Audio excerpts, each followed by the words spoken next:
13. plokk, kui auto oli nende käes, aga ketikoer saadeti minu ukse taha. 22. oktoobril olin palunud Toyota tagasi. Zego vastas küsimustega, kas soovin tühistada hindamise, lõpetada remonditeenuse ja võtta tagasi kogu kahjunõude. Mina tahtsin oma autot. Nemad pakkusid mulle loobumist. 6 päeva hiljem esitasin kaebuse Financial Ombudsman Service'ile. Ma ei otsinud endale uut ametlikku kirjasõpra ega tahtnud veel ühte kohta, kuhu samu dokumente ümber tõsta. Keegi pidi sellele jamale piiri panema ning küsima Zegolt kõige lihtsamad küsimused. Kus on auto, miks remont seisab ja millal inimene oma töövahendi tagasi saab? 3. novembril kinnitas FOS juhtumi vastuvõtmist. 7. novembril teatati, et kindlustusandjaga on ühendust võetud. See ei toonud Toyotat veel õuele, kuid süütas korraks lootuse. Ehk astub nüüd keegi tuppa, paneb tule põlema ja vaatab, mis seal tegelikult toimub. 3 päeva hiljem ilmus loosse uus tegelane, Northern Assessors. 1 päeva jooksul tulid e-kiri, telefonikõne ja sõnum. Nad teatasid, et soovivad Zego nimel minu autot üle vaadata ning mina peaksin nendega inspekteerimisaja kokku leppima. Sellel nõudmisel oli üks väike puudus. Autot polnud minu käes. Toyota seisis Zego valitud remondipartneri juures. Zego oli korraldanud selle äraviimise, remondifirma oli sõiduki vastu võtnud ning kogu protsess liikus nende endi ahelas. Ometi nõuti nüüd minult, et mina korraldaksin nende hindajale ligipääsu nende enda remondiahelas olevale autole. Zego saatis oma ketikoera vale ukse taha.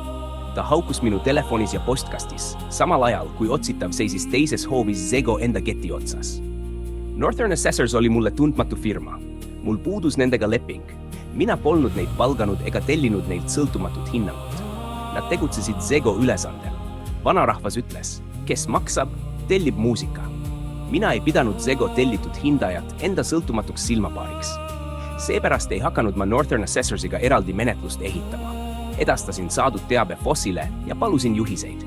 Vaidlus oli juba ametlikul rajal ning minu jaoks oli mõistlik, et Zego, FOS ja Zego palgatud hindaja suhtlevad omavahel. Mina olin oma küsimused esitanud. Vastuseid ootasin ikka veel. Northern Assessorsi kirjad, sõnumid ja kõned jätkusid. Nõuti ülevaatuse korraldamist, kuid jättis selgitamata, miks seda alles nüüd vajati, mida täpselt uurida taheti ning kuidas pidi auto juurde pääsemise korraldama inimene, kelle valduses autot polnud. Kui Toyota meie õuelt lahkus, läks ta remonti. Pärast seda oli Zego loosse tekkinud uus väide.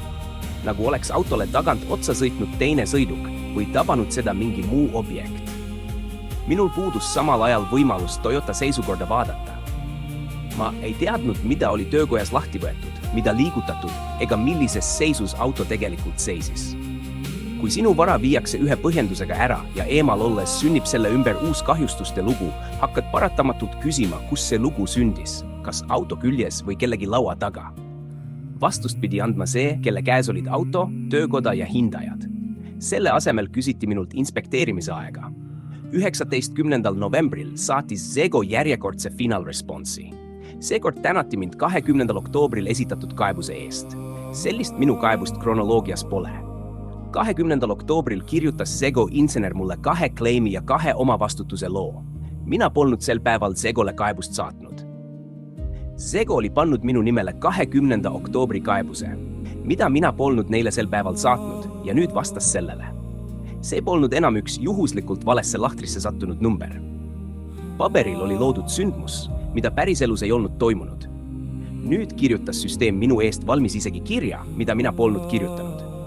Kui paber loob ise kaebuse ja vastab sellele ise, jääb inimene selles loos kõrvaltegelaseks. Tema nime kasutatakse, kuid tema öeldut enam vaja pole. Zego rahuldas selle olematu kuupäevaga kaebuse osaliselt. Nad tunnistasid viivitusi ja puudulikku suhtlust ning vabandasid. Samuti selgus, et Northern Assessorsile mõeldud suunamine polnud algul õigesse postkasti jõudnud. Nende enda kiri eksis nende enda majas ära, kuid ootamise arve leidis eksimatult tee meie pereni. Põhiküsimustes jäi kõik endiseks. Zego hoidis kinni 2 kahjunõude käsitlusest. Asendusautot ei tulnud ning kaotatud sissetulek jäi nende arvates poliisist väljapoole. Meie praktiline probleem muudeti suhtlusprobleemiks ja selle peale pakuti 150 naela hea tahte žestina. Mina polnud kurtnud, et Zego rääkis minuga liiga vähe või vale hääletooniga. Ma polnud tellinud suhteteraapiat. Minu töö seisis ja auto oli kadunud remondiprotsessi, millel puudus tulemus. 150 naela ei käivitanud Toyotat, taastanud sissetulekut ega andnud pojale tagasi meie sõitudele kulunud aega. Piiblis on valed kaalud vana pilt sellest, kuidas ülekohtule antakse arvestuse kuju. Kaal näeb ametlik välja ja numbrid seisavad sirges reas, ainult raskused on pandud kõveralt. Ühele kaalukausile jäid tööta nädalad, perekantud kulud, kasvav pinge ja 2 omavastutuse nõue. Teisele pandi 150 naela ning kirjutati peale hea tahe. Nimi oli helde, kaal jäi kõveraks. Minu jaoks oli see inimese mõnitamine. Kindlustus pidi olema päästerõngas, kuid kogu mu jõud kulus enda päästmisele päästja käest ning vee peal hoidis mind pere. 150 naela oli rahvakeelinööri raha. Silmuse teed ise ning pärast jääb paberile ainult sinu tegu. Käed, mis sind sinna surusid, kaovad loost. 25. novembril tõstis Northern Assessors omalt poolt tooni. Nüüd hoiatati, et vastamata jätmine võib minu kahjunõuet kahjustada. Zego polnud vastanud minu praktilistele küsimustele, kuid nende palgatud firma hakkas juba seletama, mida minu vastamata jätmine mulle maksma võib minna. Auto oli nende remondiahelas. Hindaja oli nende tellitud. Asukoht oli nende teada või vähemalt pidi olema. Ometi jäin paberile takistuseks mina. Surve oli muutunud sisuks. Mida rohkem küsimusi mul tekkis, seda vähem tuli vastuseid ja seda rohkem saabus nõudmisi. Siis jäi kõik vaikseks. Northern Assessors enam minu ukse taga ei haukunud. Zego ei öelnud, mis Toyotast saab. Fossi menetlus liikus kusagil oma koridorides, mille pikkust ega reegleid mina veel ei tundnud. Ausalt öeldes ei teadnud ma, kui kaua selline menetlus üldse kestab. Minu jaoks tundus küsimus endiselt lihtne. Auto oli viidud remonti. Remont oli seisma jäänud ning keegi pidi nüüd otsustama, kas Toyota parandatakse, tagastatakse või pakutakse mingi muu mõistlik lahendus. Lootsin vaikselt, et ehk saab asi vähemalt jõuludeks selgeks, mitte suure võidu pärast. Tahtsin lihtsalt väikest jõulurõõmu, teadmist, et auto tuleb tagasi või et selle loo lõpp on lõpuks nähtav. Jõulud tulid ja läksid. Toyotat ei tulnud, otsust ei tulnud. Leevendust ei tulnud ka enne uut aastat. Vaikus pole alati tühi.